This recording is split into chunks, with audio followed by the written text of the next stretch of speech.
Hello, I'm Dr. Julian Vance, and I'm excited to welcome you to the Art of Asking. Many people think asking makes them look weak, but the truth is, asking is a skill, a superpower that can open doors and change your life. In this audiobook, I'll show you how to ask with confidence, clarity, and impact. You'll learn to overcome fear, communicate effectively, handle rejection, and create opportunities you never imagined possible. My hope is that by the end of this audiobook, asking will feel natural to you. You'll see it not as a weakness, but as a key to building stronger relationships, achieving your goals, and unlocking new possibilities. So let's get started, and remember, the world responds to those who dare to ask. Chapter 1. Breaking the Fear of Asking.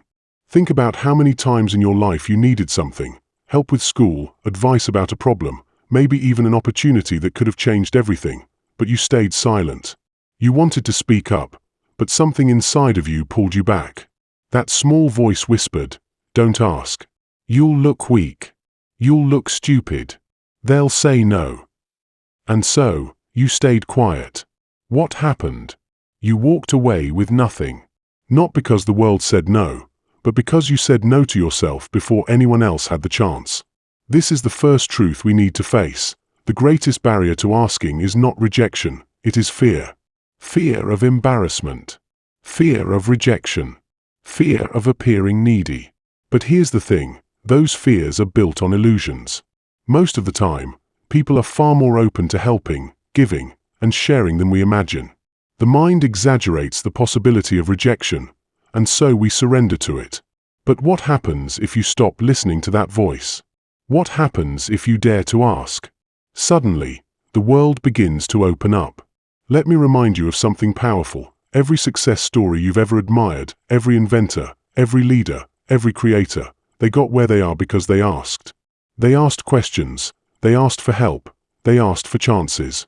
Even the people you think of as self-made were never truly alone. They reached out. They were not afraid of hearing no. Because here's the secret, one yes can erase 1,000 no's.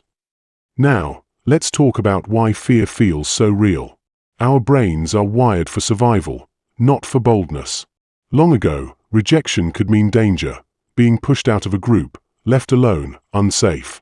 So our brains still react as if asking and getting turned down is a life-threatening situation. But in today's world, that's no longer true. Nobody is throwing you out of the tribe for asking a question. The worst that can happen is a polite no, and life goes on. But the best that can happen is an opportunity that changes everything. So I want you to picture something right now. 2 doors in front of you. Behind the first door is silence. You never ask, you never risk, you stay comfortable. Life goes on the same. Behind the second door is courage. You ask, you risk hearing no, but you also open yourself up to yes. Which door do you think leads to growth? Which one leads to the life you dream of? The mistake most people make is believing that asking makes them weak. In reality, asking shows strength. It takes strength to admit you don't know everything. It takes strength to stand in front of someone and say, "I need help. Can you guide me? Can you share with me? Can you give me a chance?" Weakness is pretending you can do it all alone and sinking in silence. Strength is reaching out and building bridges. Let's take an example. Imagine a student struggling with math. He sits quietly in the back of the classroom, pretending he understands, while inside he's lost. He's too afraid to raise his hand because he doesn't want the class to laugh. So he says nothing, and day after day, he falls further behind. Now, picture another student, just as lost, just as confused, but this one decides to raise their hand and say, "I don't understand. Can you explain it again?" What happens?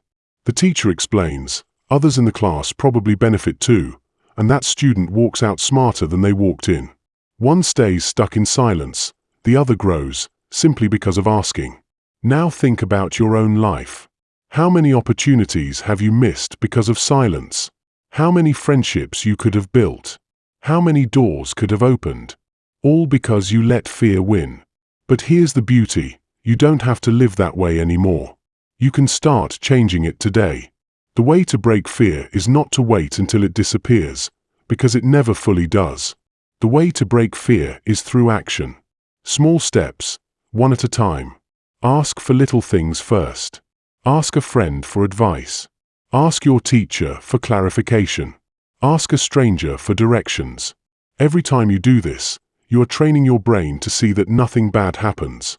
Slowly, the fear shrinks. Slowly, your courage grows. Remember this, courage is not the absence of fear. Courage is fear walking forward anyway.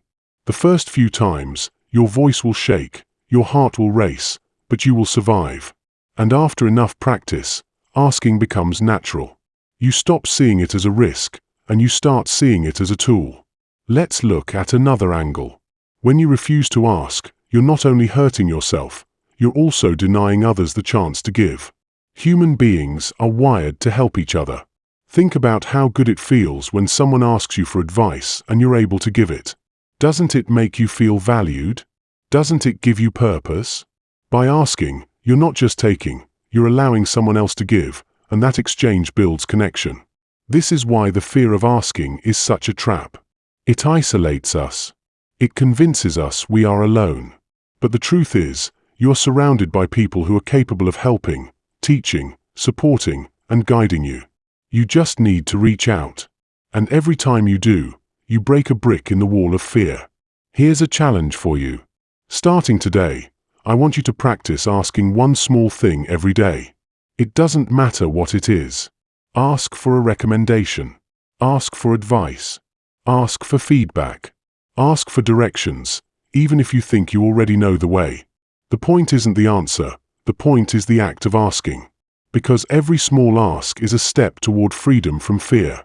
And if someone says no, smile, thank them, and move on. That's it. Don't overthink it. Don't replay it in your head. Remember this, a no does not define your worth. It only defines their choice in that moment. Nothing more. So here's the mindset shift. Asking is not a sign of weakness, it is a declaration of courage. It says, I am willing to learn. I am willing to grow. I am willing to face rejection in order to reach something greater. And that kind of mindset builds leaders, creators, dreamers, the people who move the world forward. You are capable of being one of them. The only thing standing between you and the opportunities waiting for you is the fear of asking. Break it. Challenge it. Conquer it. Because the truth is, the world is full of yeses waiting for those who dare to ask. Now that we've talked about the fear of asking and how it holds you back, let's move into action. Because listening is only half the journey. Doing is what truly changes you. So here's the part where we shift from theory to practice. I want you to pause and reflect for a moment. Think back to a time when you wanted to ask for something but didn't. Maybe you wanted to ask your teacher for help. Maybe you wanted to ask someone for advice. Maybe you wanted to ask for an opportunity, but you kept quiet. How did you feel afterward? Be honest with yourself. That heavy feeling of regret, that small voice saying, if only I had asked, that is the weight of fear. And now think about the opposite. Remember a time you did ask, even if it was small. How did that feel? Even if the answer was no, you probably felt lighter, more courageous, proud that you tried. That feeling is the reward of asking. It's not just about the outcome, it's about who you become in the process. So let's start building new habits. Your first exercise is what I call the small ask challenge. Every single day for the next week, choose one small thing to ask for. It doesn't matter what. You could ask a classmate, can you explain this part to me? You could ask your sibling, can I borrow that book? You could ask a stranger, do you know the time? The point is not the size of the ask, the point is building the muscle. Just like lifting weights in the gym, your asking muscle grows stronger with repetition. Now, I know what you might be thinking, but what if they laugh? What if they say no? And my answer to you is this, so what? If they laugh, it's not about you, it's about them. If they say no, your life doesn't end, you move on. Every no is training. Every yes is a bonus. Either way, you win. The second exercise is about clarity. Before you can ask confidently, you need to know what you want. So take 5 minutes today, sit with a notebook, and write down 3 things you really need help with right now. They don't have to be big. Maybe you need help studying. Maybe you need advice about your goals. Maybe you just want someone to listen. Write them down, then pick one to actually ask for this week. By doing this, you're telling your brain, I am clear about what I need, and I am brave enough to ask for it. The third exercise is called rejection rehearsal. This one might sound funny, but it works. I want you to imagine the worst case. Imagine you ask someone for help and they say, "No, I can't." Imagine how you'd feel. Then say to yourself, "Okay, thank you anyway." And move on in your mind. Do this a few times, like practicing a script. Why? Because once you rehearse rejection, it loses its power. It no longer surprises you. And when you face it in real life, you'll already know how to handle it with calmness and confidence. Here's the next part, mindset reflection. I want you to remind yourself daily that asking is not taking, it is sharing. You're giving people a chance to help, to be useful, to make a difference. Think about it. How do you feel when someone asks you for help and you're able to give it? You feel proud, right? You feel valued. So when you ask, you're not bothering people. You're inviting them into a moment of purpose. Let me give you a powerful example. Imagine a young artist who dreams of having their work displayed in a gallery but is too afraid to ask. They think, who am I to ask? They'll just ignore me. But one day, they finally send an email to a gallery owner. And guess what? The owner replies, "Sure, come show us your work." That single ask could open the door to their entire career. Now, picture the same artist who never asked. Their art stays hidden in their bedroom. Do you see the difference? The only thing that separated the two futures was one act of courage, asking. And here's something deep to remember. Opportunities rarely fall from the sky. Most of them are unlocked by asking. Every time you choose silence, you close a door before it even opens. Every time you ask, you give life the chance to surprise you. So here's your final exercise for this chapter, the 5 brave asks. This week, I want you to write down 5 things, big or small, that you've been holding back from asking. It could be asking for feedback on your work, asking someone to mentor you, asking a friend for support, or even asking for forgiveness. Then, one by one, start asking. Don't wait for the perfect moment. Don't wait until fear disappears. Start now. Every ask will make you stronger. And when you feel afraid, repeat this truth to yourself. The worst they can say is no, but the best could change my life. So my friend, let this chapter sink in. You now understand that the fear of asking is just a shadow, a leftover instinct from the past. You know that silence steals opportunities, but asking opens doors. You know that every no is just a step closer to the yes that will change everything. Carry this with you. Practice it. Live it. Because the moment you break the fear of asking, you begin to step into a world full of possibilities. Possibilities that were always there, waiting for you to be brave enough to reach out. Chapter 2. Knowing what you want. Think about it. How many times have you wanted something, but when the moment came to ask, your words stumbled? You weren't clear, you weren't sure, and the other person didn't understand what you needed. That's what happens when you don't truly know what you want. It's like trying to shoot an arrow without a target. You release, but the arrow just drifts into empty space. And then you wonder why nothing hits. The truth is, clarity is everything. If you don't know exactly what you're asking for, how can anyone give it to you? Before you ask, you must first ask yourself, what do I really need? Why do I need it? What is the best way to say it? This is the foundation. Because when you are clear, your request becomes powerful. But when you are confused, your request becomes weak. People respect clarity. People respond to certainty. If you walk up to someone and say, maybe if you have time, could you sort of help me with something? That energy is vague. But if you say, could you help me review this math problem for 10 minutes? I'm struggling with it. That energy is sharp, and people are more willing to say yes. Let me tell you something. The universe itself responds to clarity. Think about goals. Someone says, I want to be successful. That's vague. Success can mean a million different things. Another person says, I want to build my own business in 2 years. That's specific. The first person is lost in fog. The second person is walking on a straight path. Life favors those who are specific about their direction. So let's break this down. The first step is self-reflection. Sit with yourself and ask, what do I really need right now? Not what others expect from me, not what looks good on the outside, what I truly need. Do I need knowledge? Do I need guidance? Do I need opportunity? Do I need emotional support? Get honest with yourself, because if you don't know your own needs, your asks will always be scattered. The second step is purpose. Ask yourself, why do I want this? This is important, because sometimes we ask for things that don't really serve us. We ask because of envy, or because we saw someone else do it, or because we think it will impress others. But that's not true clarity. Clarity comes when your ask aligns with your purpose. For example, asking for advice from a mentor is powerful if your purpose is growth. But asking just to look important is shallow. So always return to the why. A strong why makes a strong ask. The third step is simplification. Once you know what you want and why, you must learn to cut the noise and say it in one clear sentence. Imagine walking up to someone and saying, I need your help improving my public speaking. Can you give me one piece of advice? That's clear. That's easy to answer. If instead you go on for 10 minutes about how nervous you get, how your voice shakes, how people stare at you, the person might get lost and not know how to help.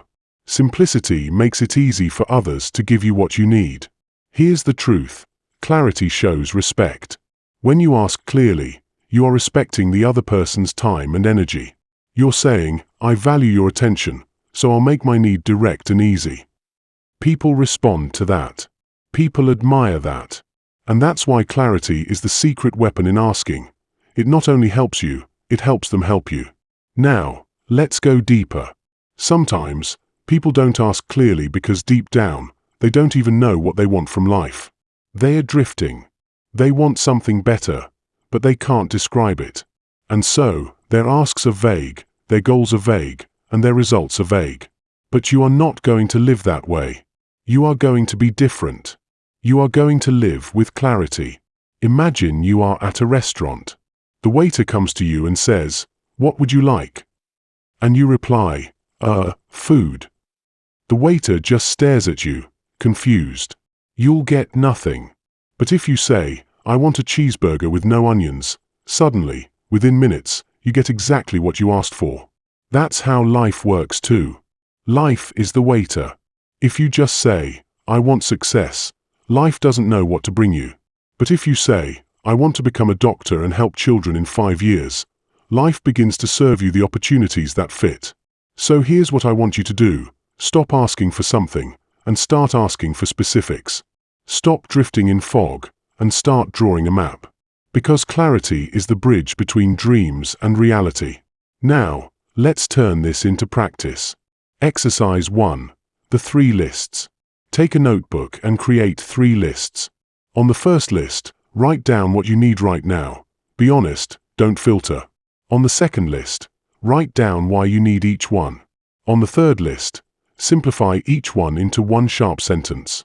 For example, need, I need help with math. Why? Because I want to improve my grades and prepare for exams. Clear ask, can you help me solve these 3 math problems after class? Exercise 2. The mirror test. Stand in front of a mirror and practice saying your asks out loud. Look yourself in the eyes and say, I need your feedback on my writing. Could you read 1 page and give me your thoughts? Practice until the words feel natural. Because the more clear you sound to yourself, the more confident you'll sound to others. Exercise 3. The 1-sentence challenge. Every day, choose 1 goal or need in your life and force yourself to describe it in 1 sentence. No excuses, no long speeches, just 1 clean, sharp line. This will train your brain to think with precision. And here's the final reflection. Knowing what you want is not just about asking others. It's about asking yourself. It's about living with intention instead of drifting with the wind. If you are clear, your path is strong. If you are vague, your path is weak. The world cannot give you what you cannot describe. So from now on, make this your rule. Never step into an ask until you know exactly what you want, why you want it, and how to say it in one simple sentence. This is how you respect yourself, this is how you respect others, and this is how you make your asks powerful enough to move mountains. Remember this line: a confused mind hesitates, but a clear mind creates. Be clear. Be sharp. Know what you want. Because when you do, the world begins to respond. Here's something powerful to think about. When you don't know what you want, you give the world permission to decide for you. And the world is more than happy to decide. People will push you in different directions. Opportunities will pass you by, and you'll live reacting instead of creating. But when you are clear, you take back control. You stop drifting and start steering. Clarity is not just about asking others. It's about living with intention. Think about a ship in the middle of the ocean. Without a destination, the waves push it anywhere. But with a clear destination, the same ship uses its sails and compass to move straight toward its goal. You are that ship. Your clarity is your compass. Without it, you're lost. With it, you're unstoppable. Many people waste years of their lives chasing things they don't really want. They chase money without asking, "Why do I want this?" They chase attention without asking, "Will this make me happy?" They climb ladders only to realize the ladder was leaning against the wrong wall. This is why knowing what you want is the difference between living a life that feels full and one that feels empty. So how do you really discover what you want? You start by asking yourself the right questions. Here are a few. If I could remove fear and doubt, what would I ask for? What problem in my life is causing me the most stress right now? What dream keeps coming back to me again and again? If someone powerful was willing to help me today, what would I ask them for first? These questions cut through the noise. They bring your true desires to the surface. Because often, we already know what we want, we're just too afraid to admit it, or we've buried it under excuses. Let me give you a real example. A young man once told me, "I want to be successful." I asked him, "What does success mean to you?" He thought for a moment and said, "I guess, having money." I pressed him again, "Why do you want money?" He said, "So I can support my family." I pressed further, "Why is that important?" His eyes softened, "Because I grew up poor, and I never want my parents to struggle again." See what happened? In the beginning, he thought his ask was money. But through clarity, he realized what he truly wanted was security for his family. That kind of clarity is powerful. It guides not only what you ask for, but how you live. Now, let's talk about how clarity affects others. Imagine two people walking up to a mentor. The first says, "Can you help me? I just want to be better at life." The mentor smiles politely but doesn't know what to do with that.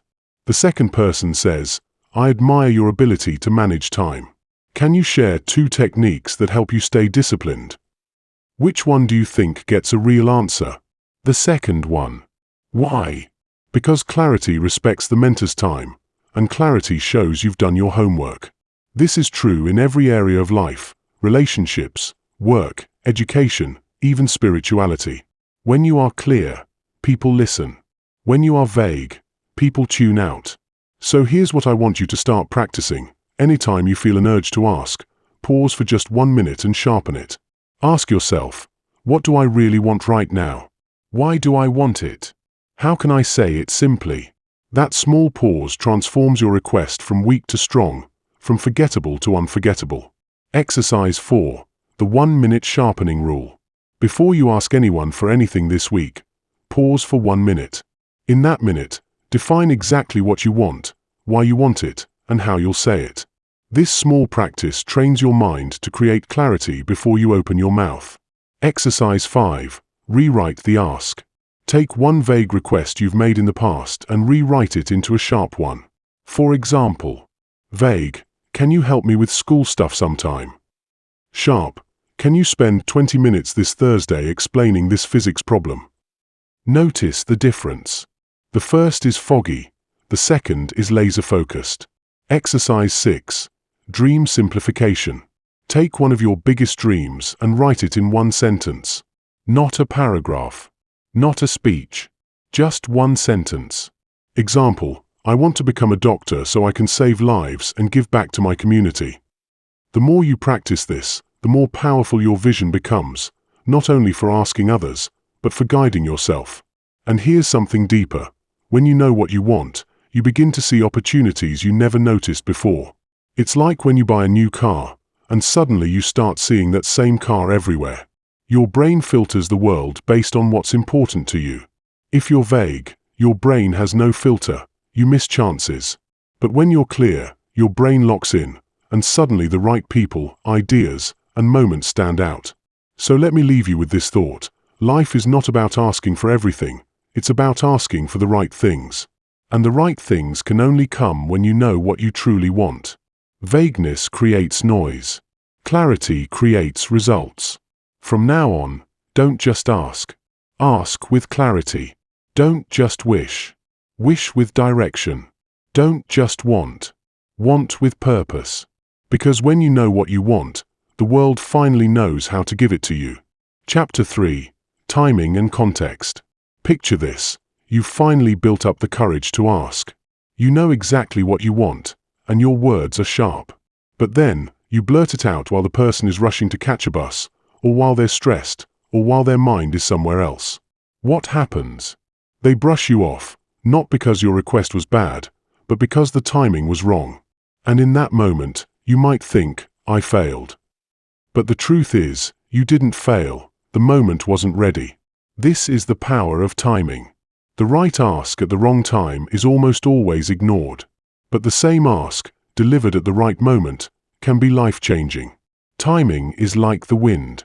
You can fight against it and struggle, or you can catch it at the right moment and let it carry you forward effortlessly. Now let's be clear. Timing isn't about luck. It's about awareness. It's about paying attention to the energy of the moment, to the mood of the person, to the rhythm of the situation.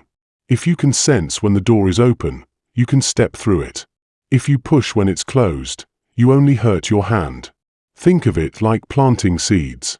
You can't just throw seeds into the ground in the middle of winter and expect a harvest. The soil won't take them. But plant them in spring, water them, wait with patience, and they'll grow strong. Your asks work the same way. When the soil of timing is ready, they take root. So how do you know when the moment is right? You read the room. You watch body language. You notice tone of voice. If someone is distracted, stressed, or upset, that's not the time. But if they're relaxed, open, smiling, that's when the window is wide open. Let me give you an example. Imagine a student who wants to ask their teacher for extra help. If they ask right when the teacher is rushing to another class, the teacher might brush it off.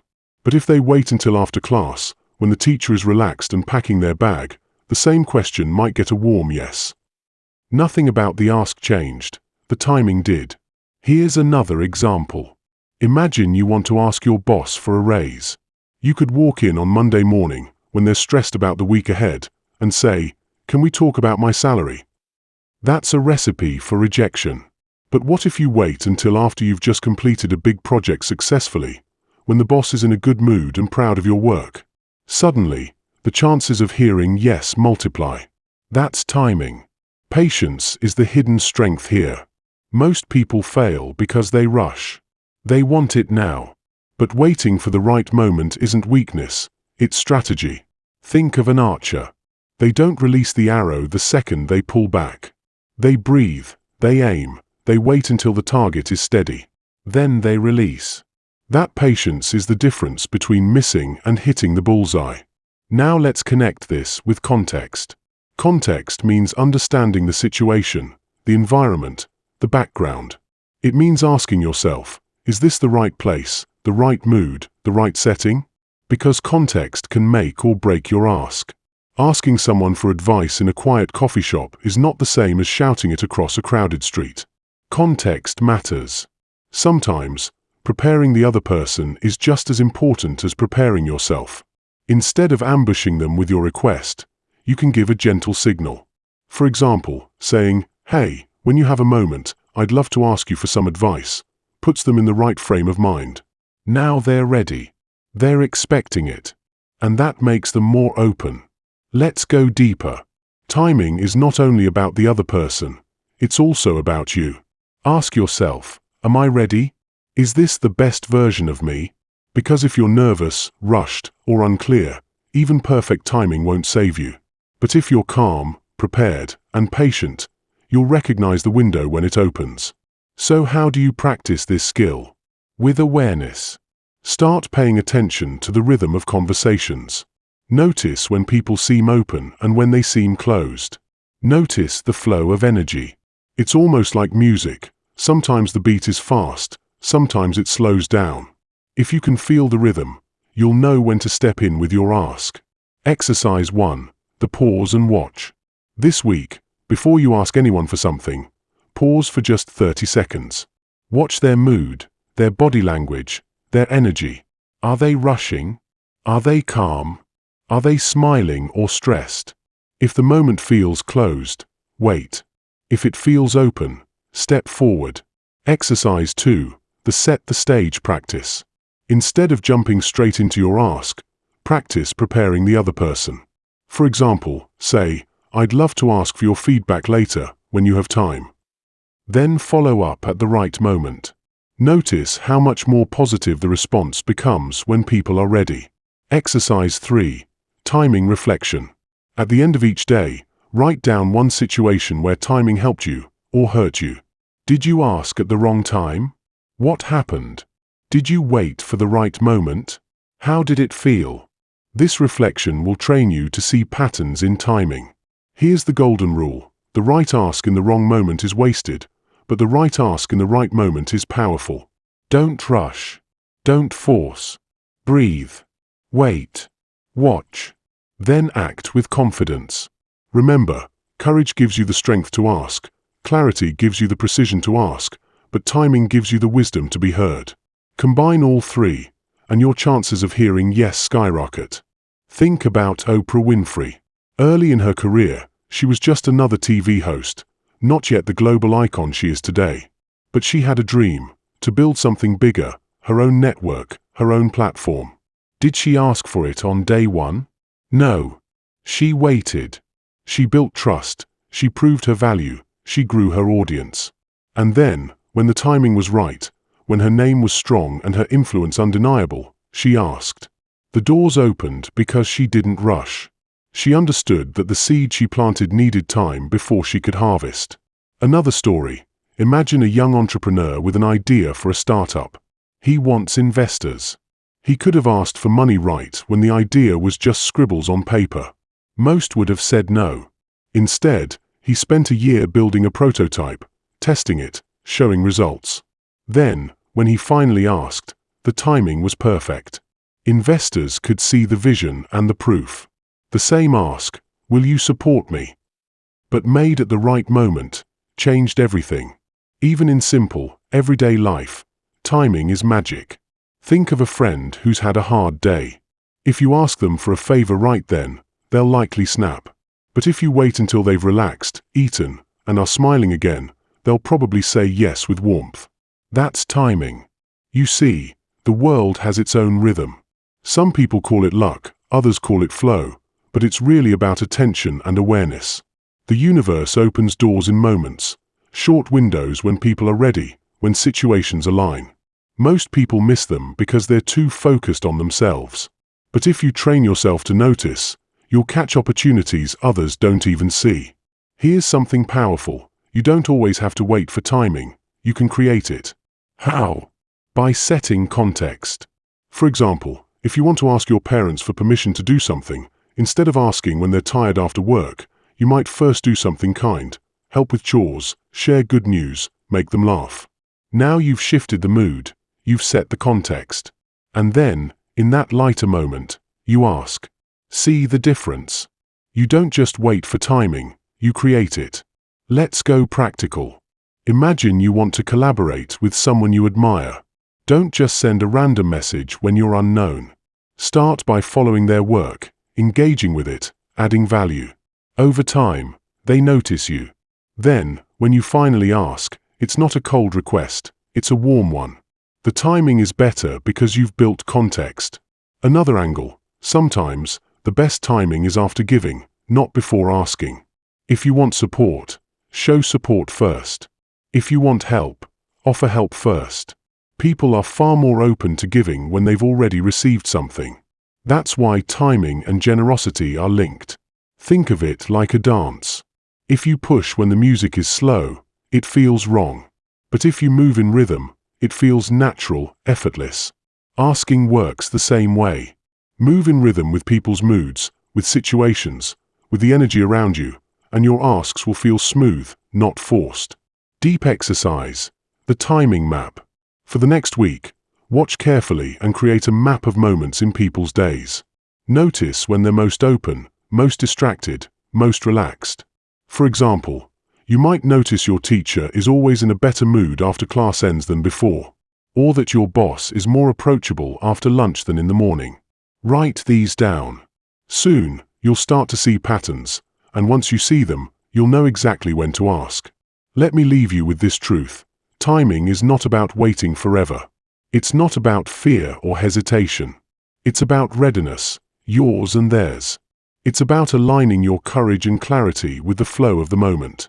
When that happens, doors open with surprising ease. Remember, the wrong ask at the wrong time can feel like rejection, but the same ask at the right time can feel like destiny. Learn to sense the difference, and you'll unlock opportunities most people only dream of. Here's the final truth, my friend.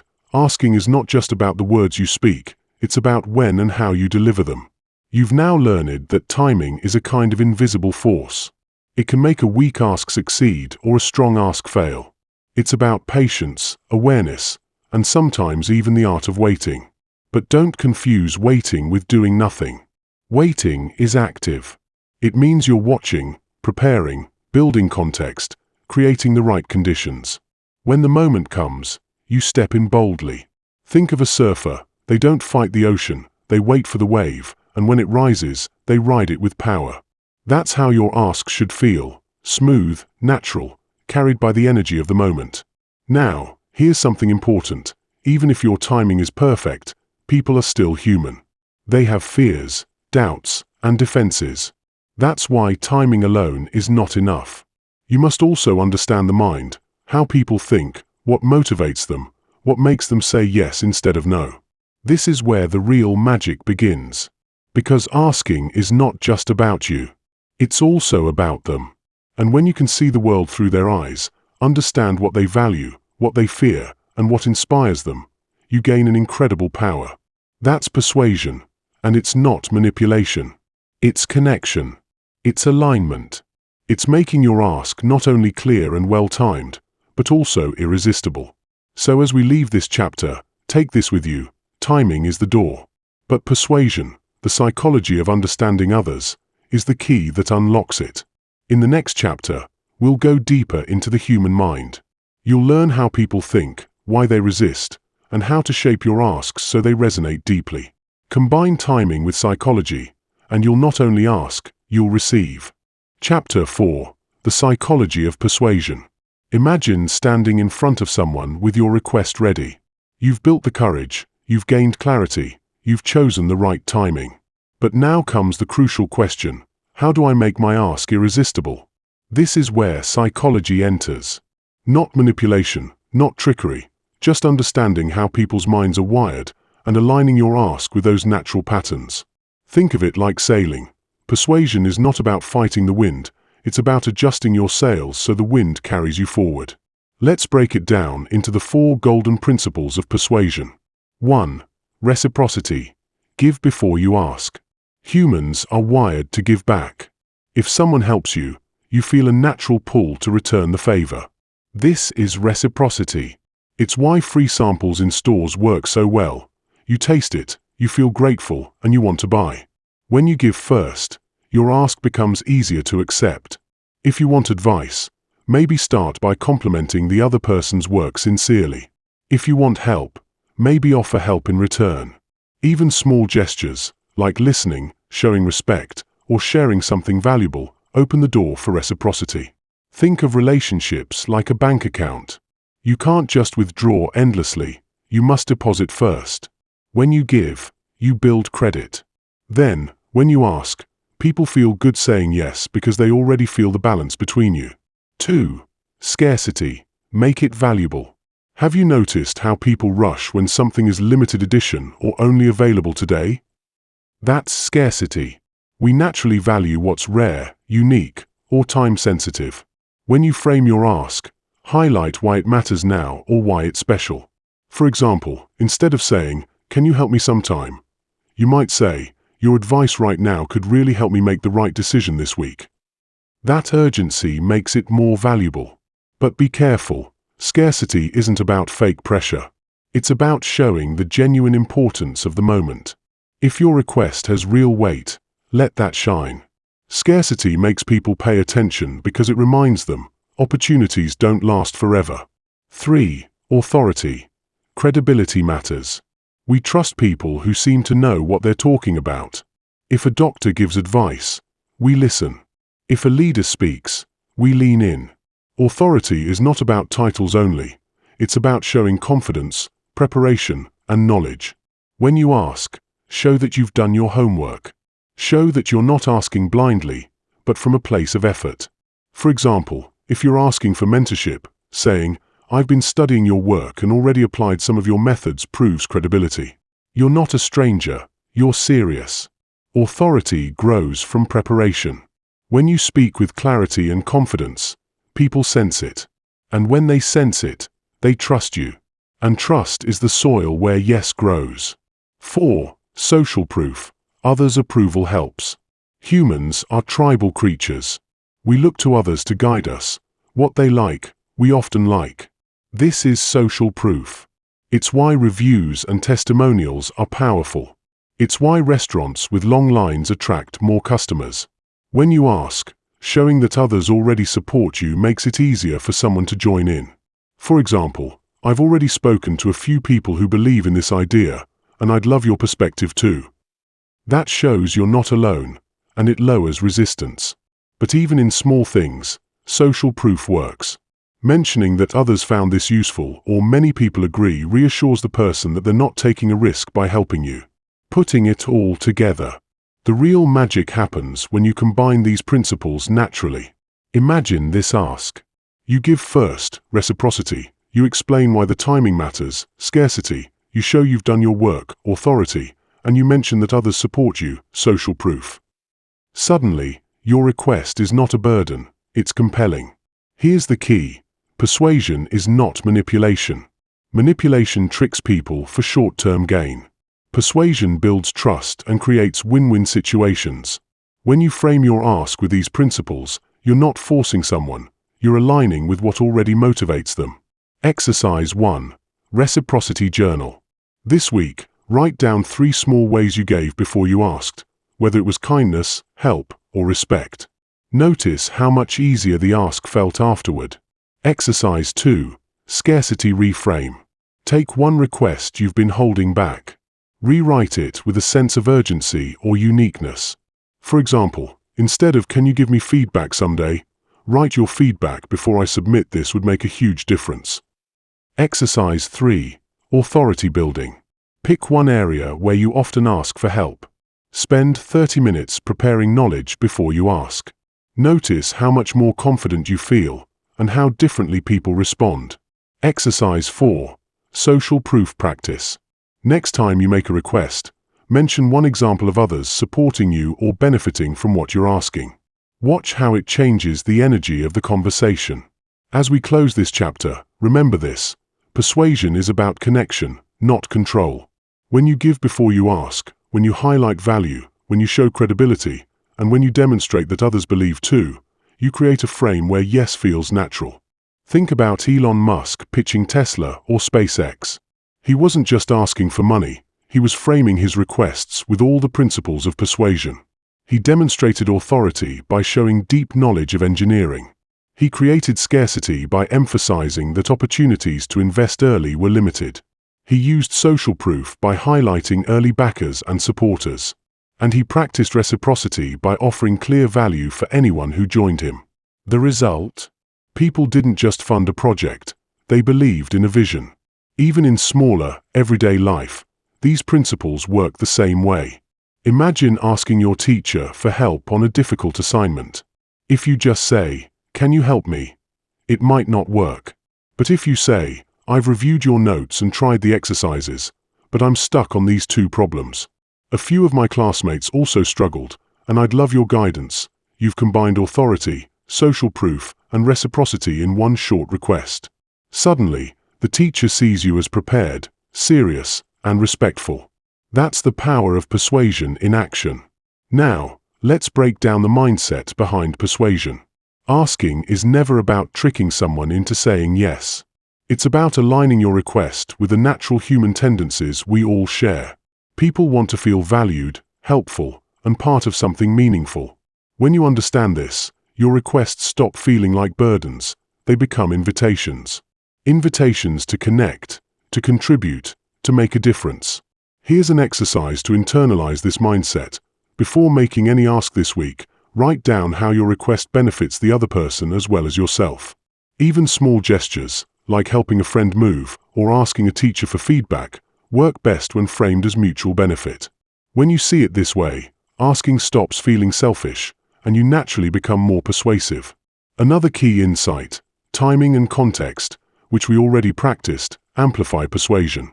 You can frame the most compelling request, but if the other person is distracted or stressed, your effort won't land. So always combine clarity, timing, and persuasion. When these elements meet, you unlock a level of influence that feels effortless and authentic. A powerful story: a young professional wanted mentorship from a high-level executive. Instead of emailing a vague request, she researched the executive's work, engaged with his articles, shared thoughtful comments online, and finally asked for a short meeting. She highlighted that she had already applied his ideas in her project's authority, mentioned a few colleagues who had benefited from his advice, social proof, offered to prepare her own summary to make the meeting efficient, reciprocity, and requested it at a time she knew he preferred for meetings, timing. The response? A warm, enthusiastic yes. Every principle aligned perfectly. You can do the same in your life. These principles aren't complicated. They're about observation, preparation, and intentional action. Start small. Practice reciprocity in daily interactions. Notice scarcity in requests. Build authority by preparing, and leverage social proof with simple mentions. Over time, this becomes natural. Exercises to deepen Chapter 4. 1. Reciprocity in action. Give a small favor, compliment, or resource to someone before asking for something. Notice the energy shift when you finally make your request. 2. Scarcity practice. Identify one request you've been postponing and frame it with genuine urgency. Write it down, practice saying it out loud, and observe the response. 3. Authority strengthening. For your next ask, write down 3 things that demonstrate your preparation, knowledge, or experience. Include these naturally in your request. 4. Social proof awareness. When making a request, subtly mention others who are involved, benefited, or aligned with your idea. Notice how this builds confidence in the person you're asking. Remember, persuasion isn't about pressure, it's about connection. Every ask you make, when framed thoughtfully, respects the other person while giving your request its strongest chance. Combine these principles with courage, clarity, and timing, and you transform asking from a stressful moment into a powerful tool for growth and opportunity. Let's start with reciprocity. Picture this. You want a colleague to help you with a big project. Instead of asking outright, you start by helping them with a smaller task first. Maybe you proofread their report, or share useful resources, or give genuine feedback. You're not asking yet, you're giving. And when the time comes to ask for help on your own project, the energy is completely different. They're already inclined to help, because humans naturally want to return kindness. Reciprocity is not about manipulation. It's about building genuine goodwill. Every small act of giving increases the chance your request will be received positively. Now think about scarcity. Scarcity is simple. People value what is rare or time-sensitive. Imagine you're asking a mentor for a one-on-one session. Instead of saying, "Can we meet sometime?" you frame it like this: "I've applied your methods to my work, and I would really value your feedback before I submit it this week." Suddenly, your request feels urgent and important. Scarcity doesn't have to be dramatic. It just has to show why your request matters right now. It grabs attention because people are wired to act when opportunities feel limited. Next, authority. Authority is about credibility. Think of a student asking a professor for guidance. If they say, "I'm struggling with the topic," it's weak. But if they say, "I've read your book and applied your examples to these exercises, but I'm stuck on this part," it shows preparation and seriousness. Authority makes people trust you. They know you respect their time and expertise, and that your ask is meaningful. The more you demonstrate knowledge, effort, and confidence, the more likely people are to respond positively. Now let's explore social proof. Humans naturally look at what others are doing to guide their own choices. Imagine asking a friend to join a new hobby class. If you say, "I signed up, and a few of our other friends joined too," you create a sense of validation. People feel safer joining when they see others doing the same.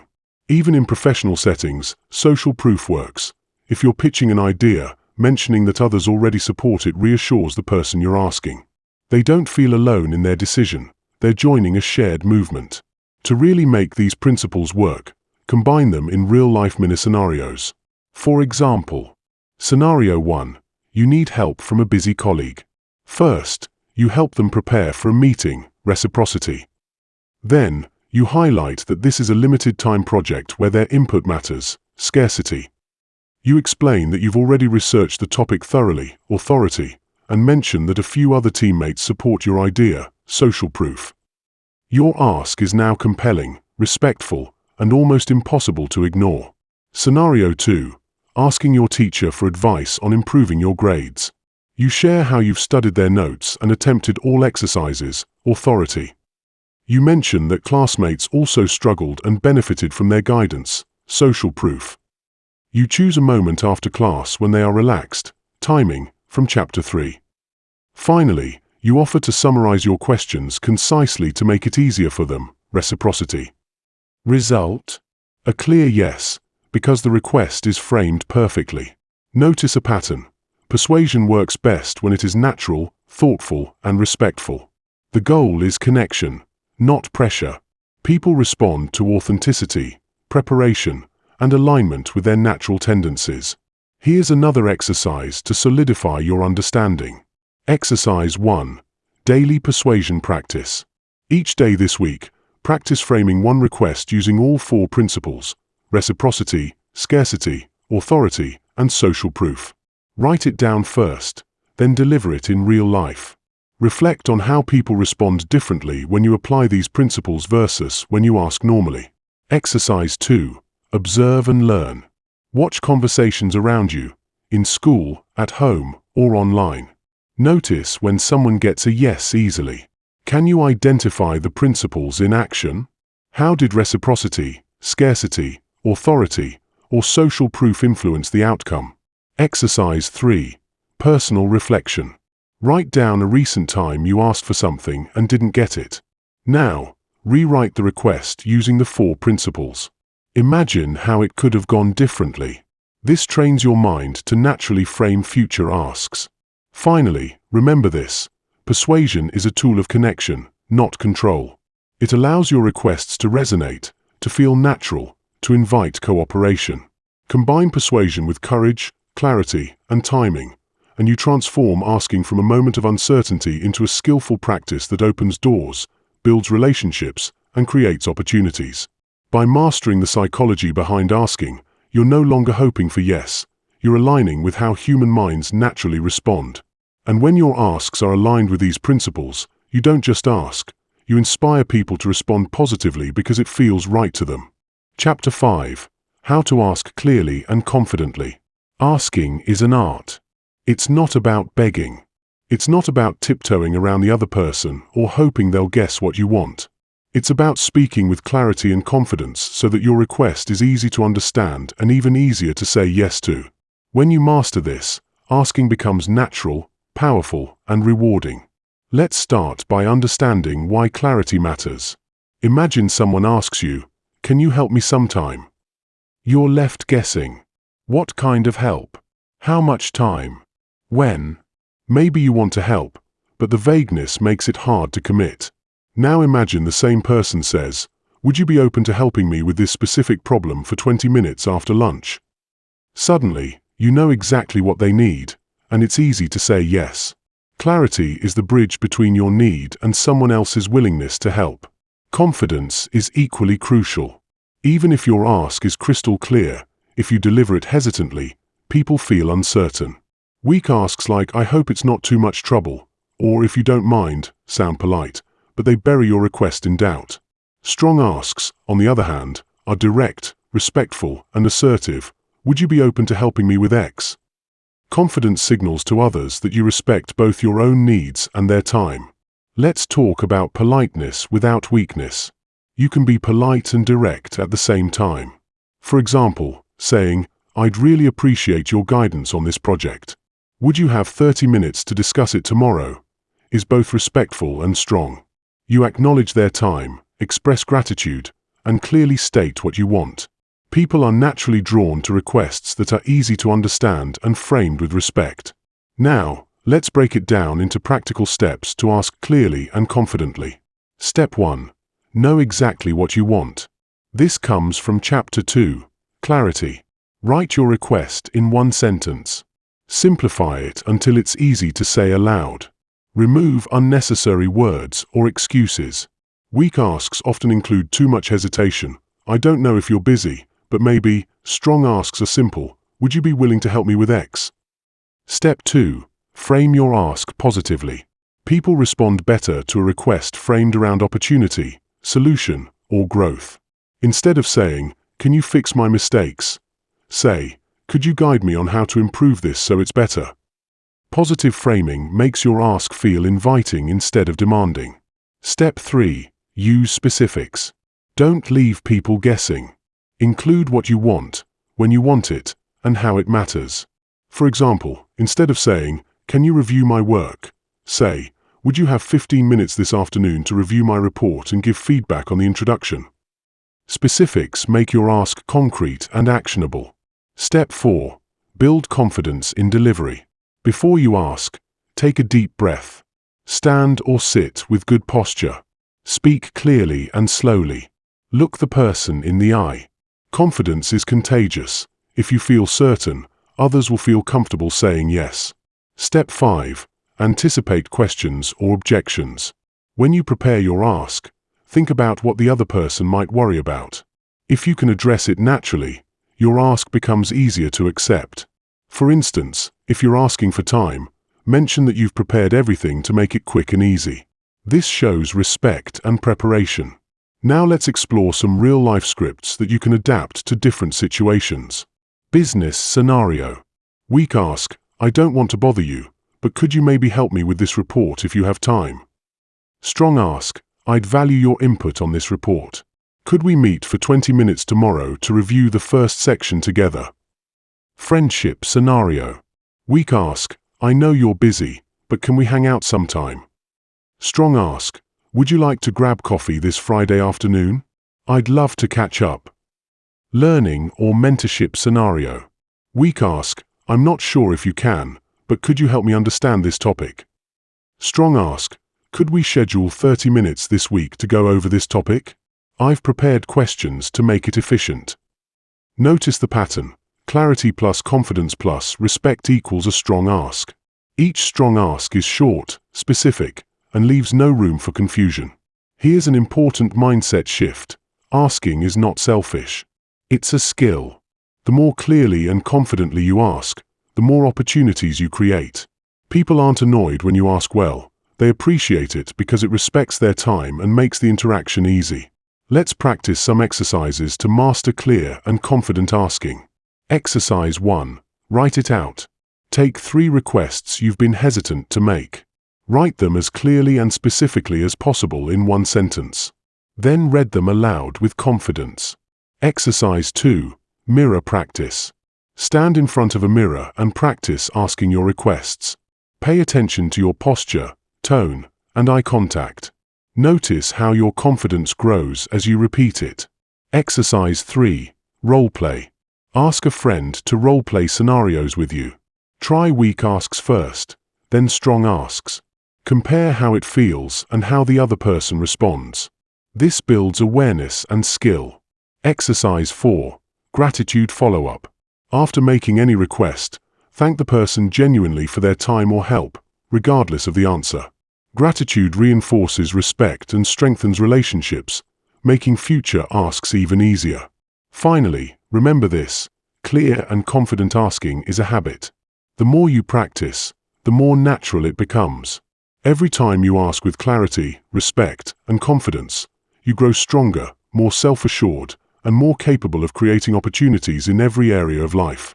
When you combine this skill with what you've already learned, courage, clarity, timing, and persuasion, you transform asking from a moment of uncertainty into a tool for growth, connection, and success. Confidence in asking doesn't come from being loud or forceful.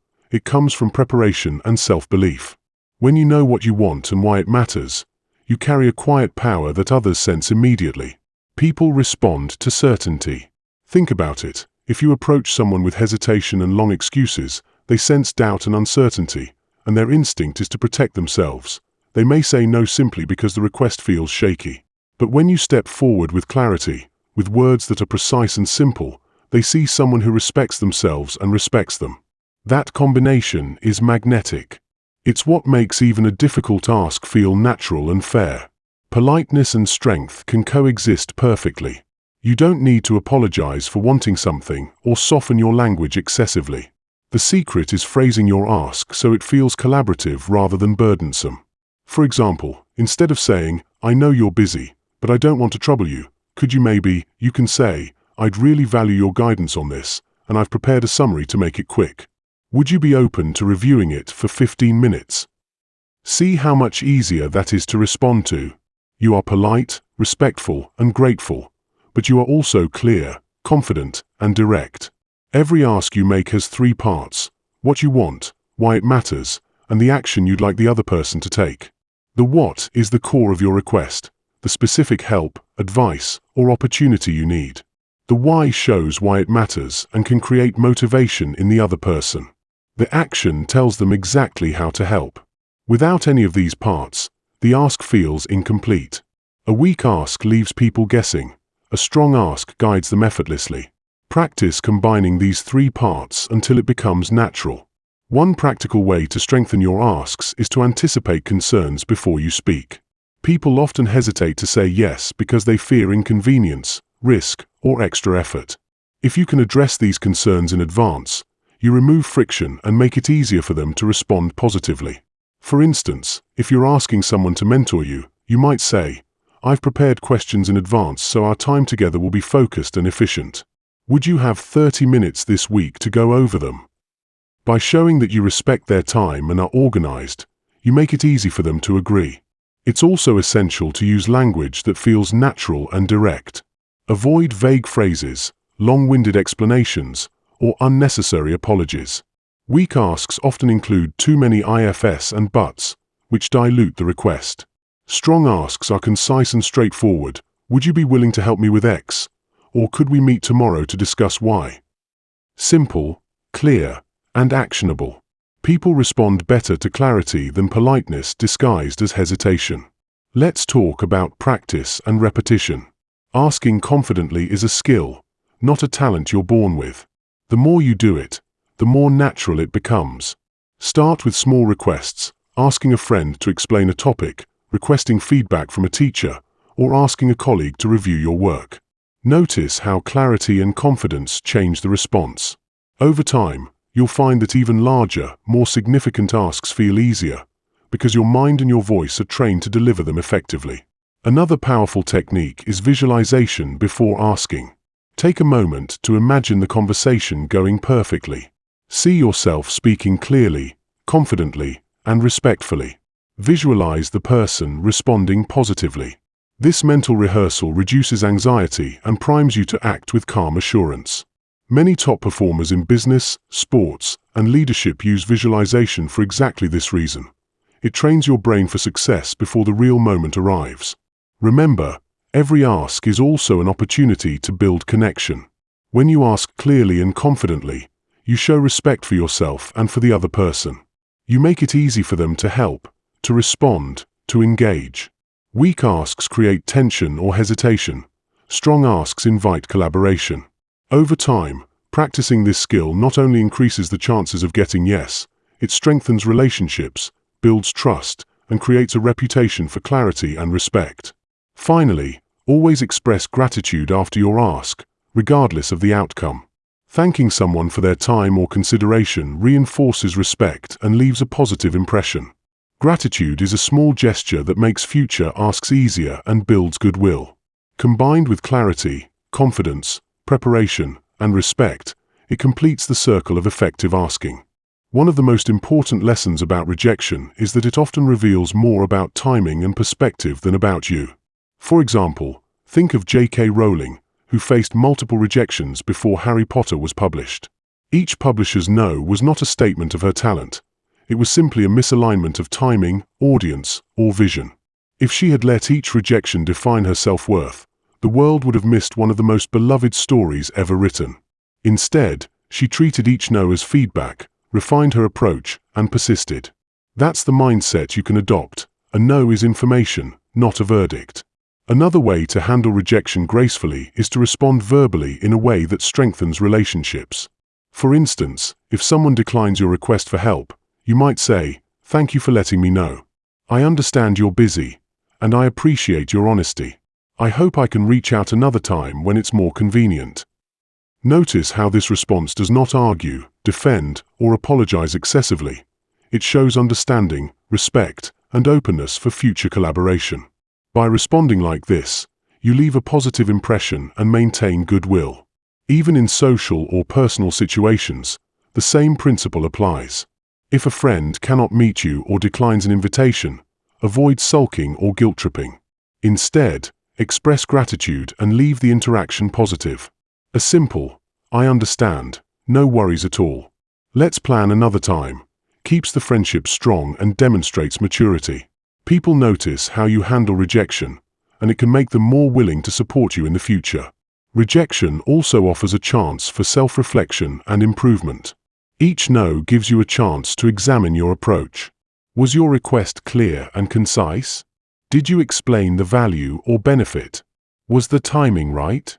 By analyzing these factors objectively, you convert rejection into a learning opportunity. Instead of feeling defeated, you gain insights that make your next ask stronger. Over time, this process builds resilience and sharpens your skills. A practical exercise to strengthen this skill is reframe and write. Take a recent rejection and write down what you learned from it. Then rewrite your original request, incorporating what you now understand. Imagine delivering it with clarity, confidence, and respect.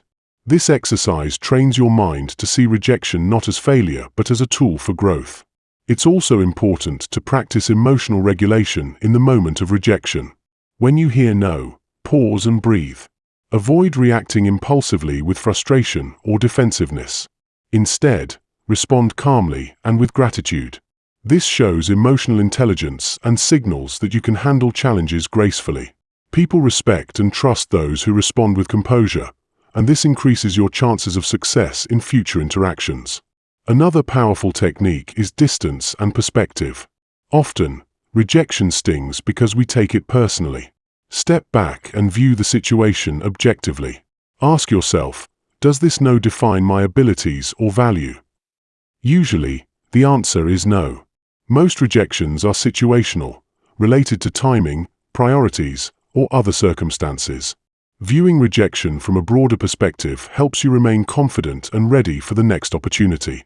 Finally, cultivating a habit of gratitude strengthens your resilience to rejection.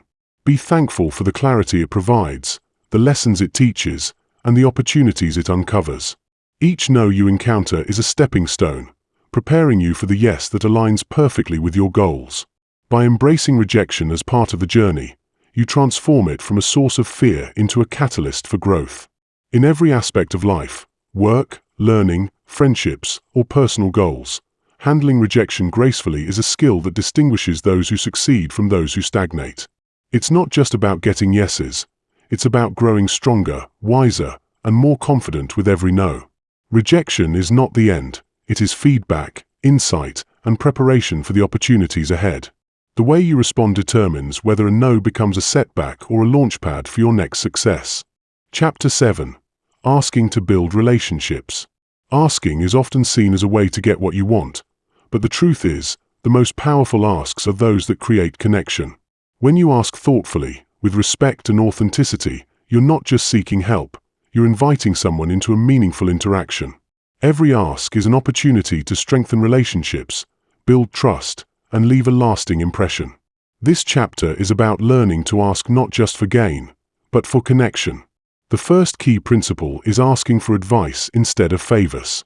People naturally like to feel helpful, and offering advice allows them to share their knowledge and experience. When you ask for guidance rather than a direct favor, you engage their expertise and make them feel valued. For example, instead of saying, "Can you do this task for me?" you could ask, "I'm trying to figure out the best way to approach this problem. Could you share your perspective?" This subtle shift transforms the ask from a demand into a collaborative moment, and people are more willing to respond positively because they feel respected and useful. Asking to build relationships also requires active listening. Once someone responds to your request, your attention and engagement matter more than the words themselves.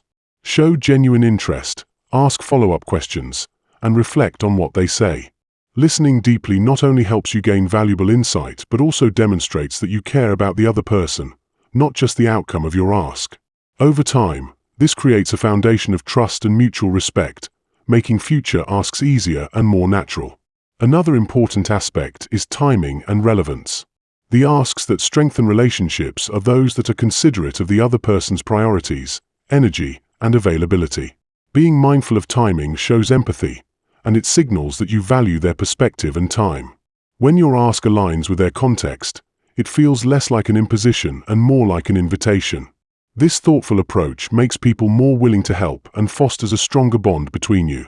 Asking effectively also means showing gratitude and appreciation. After someone gives advice, feedback, or help, expressing sincere thanks is essential. Gratitude reinforces connection and signals that you respect their contribution. A simple, heartfelt acknowledgement, "Thank you for your guidance, it really helped me see this differently," can strengthen the relationship far more than the help itself. People remember how you make them feel, and gratitude leaves a lasting positive impression. Mentorship is another area where asking can build deep relationships. When you approach a mentor, focus on learning rather than just getting favors. Ask about their experiences, the lessons they've learned, and how they overcame challenges. This approach creates a natural bond, because people enjoy sharing their knowledge and seeing their guidance make a difference. Over time, these interactions grow into strong, lasting mentorships built on trust and mutual respect. Consider friendships. Asking in friendships isn't only about receiving help, it's about mutual growth. You might ask a friend for feedback, guidance, or perspective on a personal goal. By doing so, you demonstrate that you value their opinion and trust their judgment. At the same time, you can offer your insight in return, creating a reciprocal dynamic that strengthens the bond. Asking thoughtfully in friendships builds intimacy and trust, and it ensures that your relationships grow deeper over time. It's also important to approach asking with authenticity. People can sense when an ask is manipulative or purely self-serving. True relationship-building asks come from a place of honesty and genuine interest.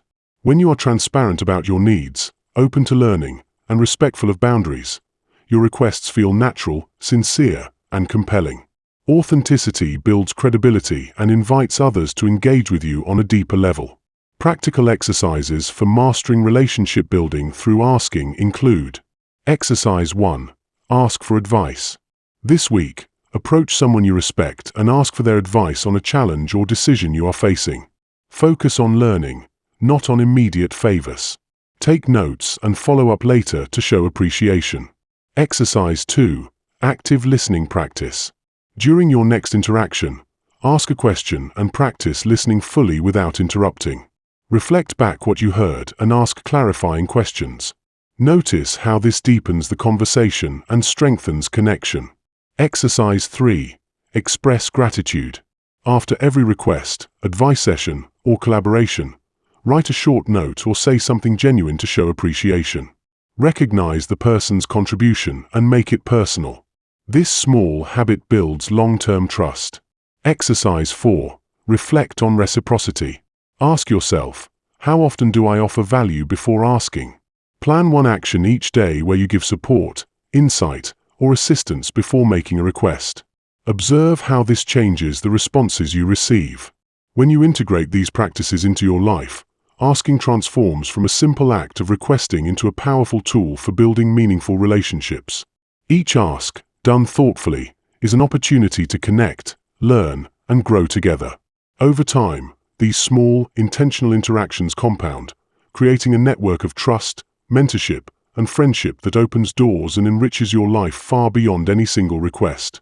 One of the most powerful ways to strengthen relationships through asking is by showing vulnerability.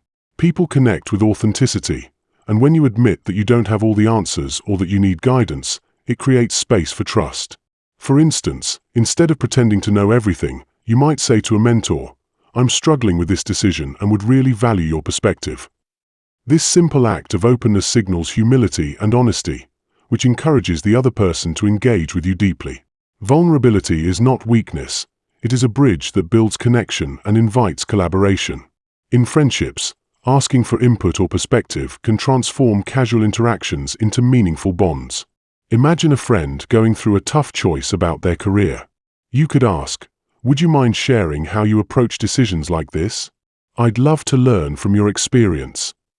By framing your ask around curiosity and respect, you create a conversation that benefits both people. You not only gain insight, but your friend feels valued and appreciated for their wisdom, which deepens the friendship. Mentorship, in particular, thrives on intentional asking. When approaching a mentor, it's not about requesting favors or immediate help. It's about demonstrating thoughtfulness and a desire to grow. For example, instead of saying, "Can you help me?" you could frame it like this: "I've been exploring this topic and tried these approaches. Could you share your insights on what might work better?" This approach shows preparation and initiative, which mentors appreciate. It signals that you value their time and expertise, making them more willing to invest in your growth. Another way to build relationships through asking is by offering small, meaningful contributions before making a request. This aligns with the principle of reciprocity we discussed earlier, but here the focus is specifically on building connection.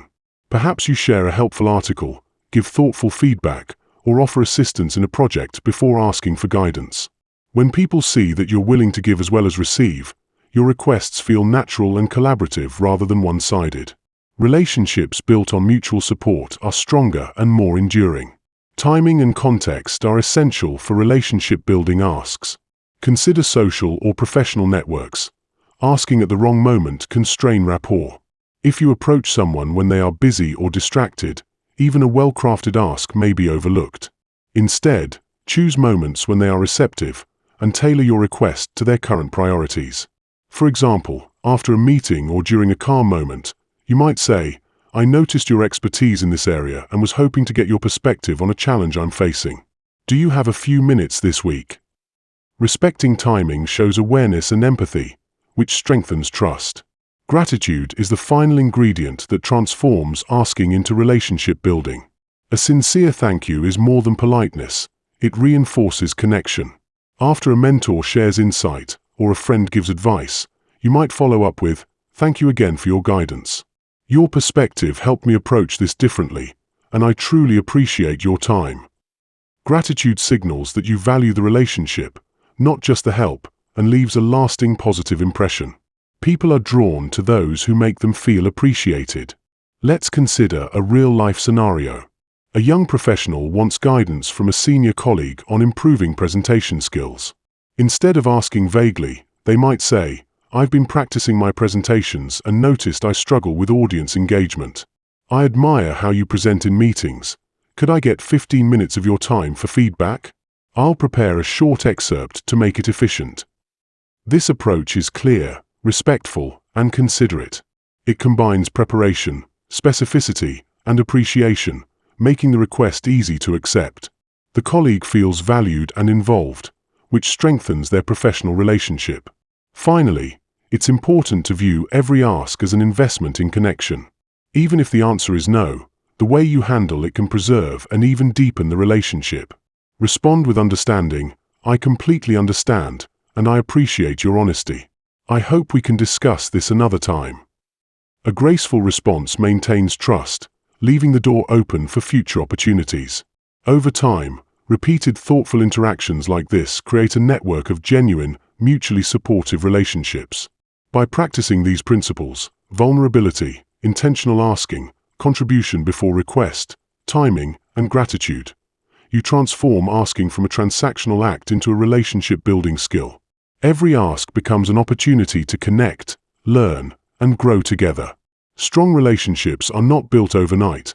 They are cultivated through consistent, thoughtful, and respectful interactions. Asking wisely and sincerely strengthens bonds, opens doors to mentorship, and builds a network of support that enriches every area of your life. One of the simplest yet most powerful ways to strengthen relationships through asking is to focus on shared goals or common interests. When your request highlights collaboration, people naturally feel more connected.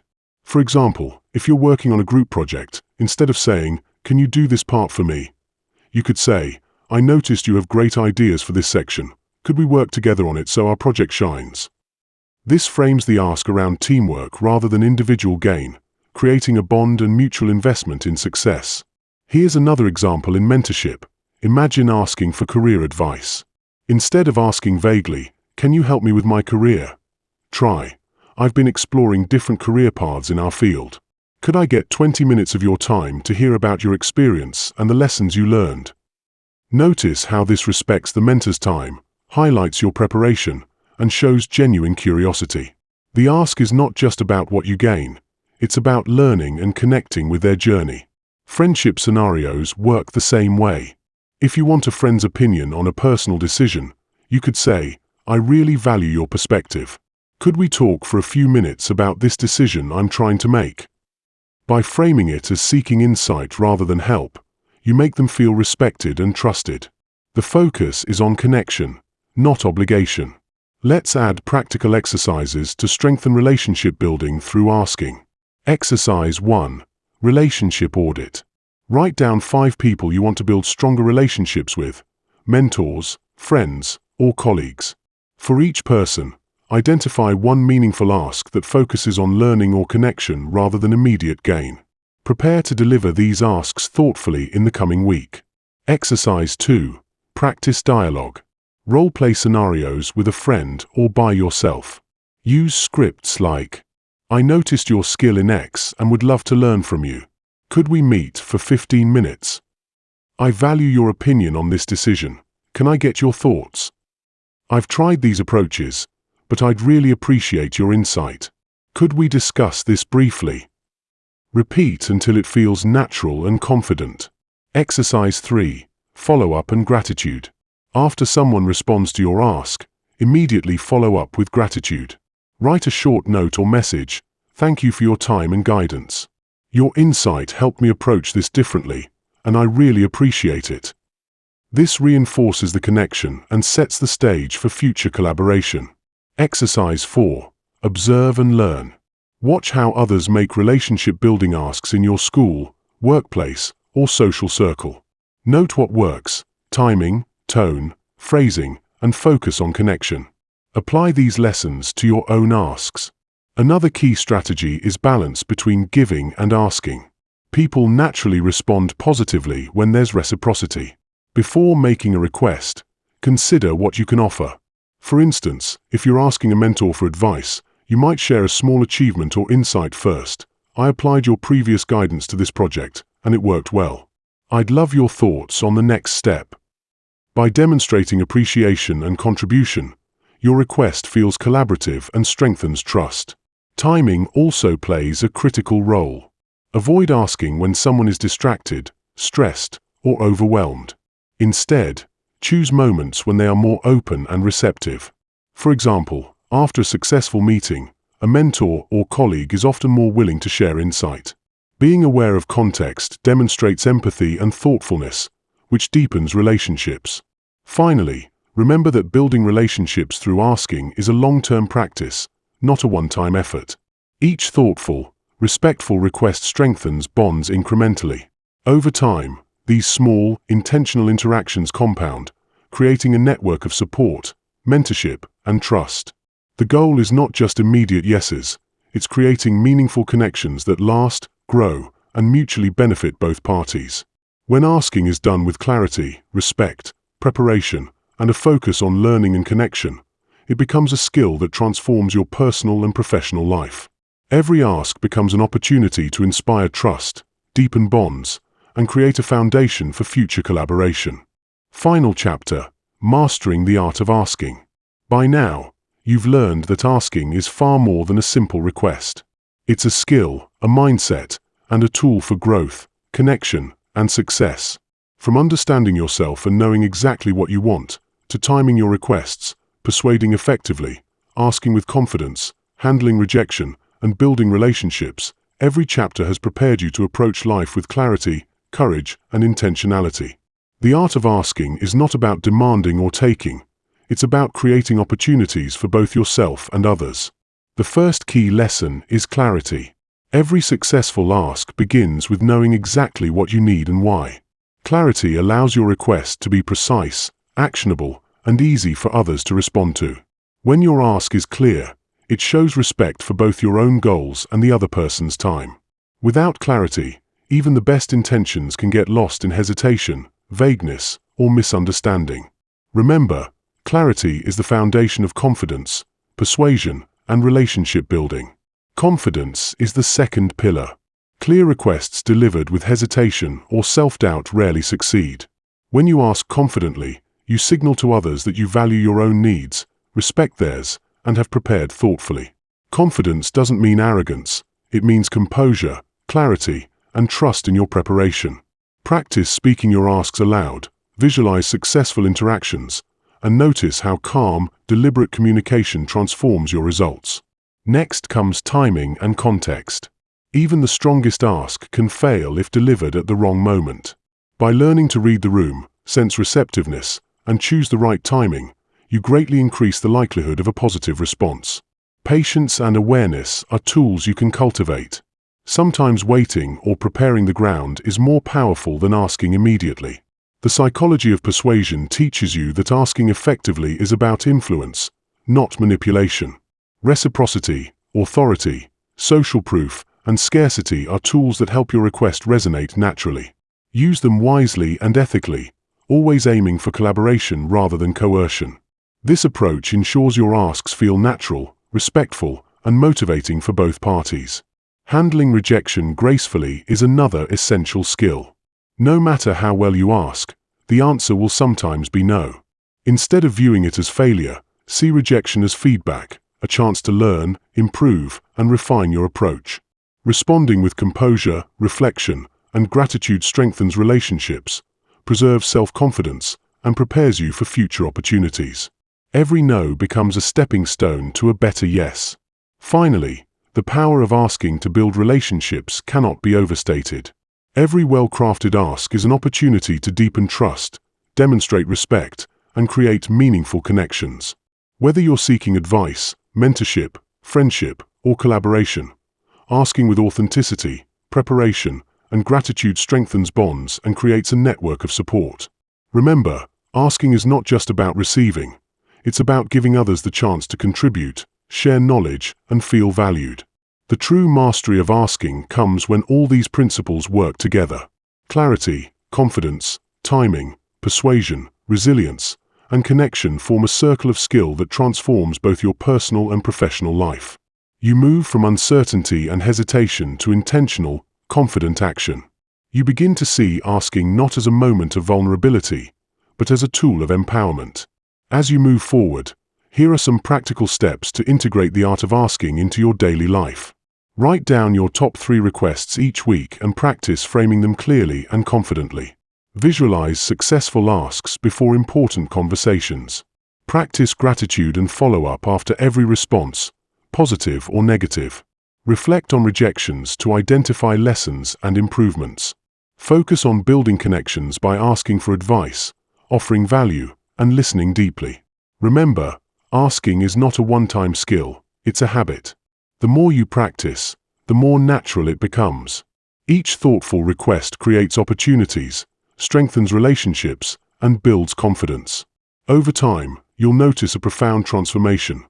Doors that once seemed closed open easily, relationships deepen, and your ability to navigate life's challenges grows stronger.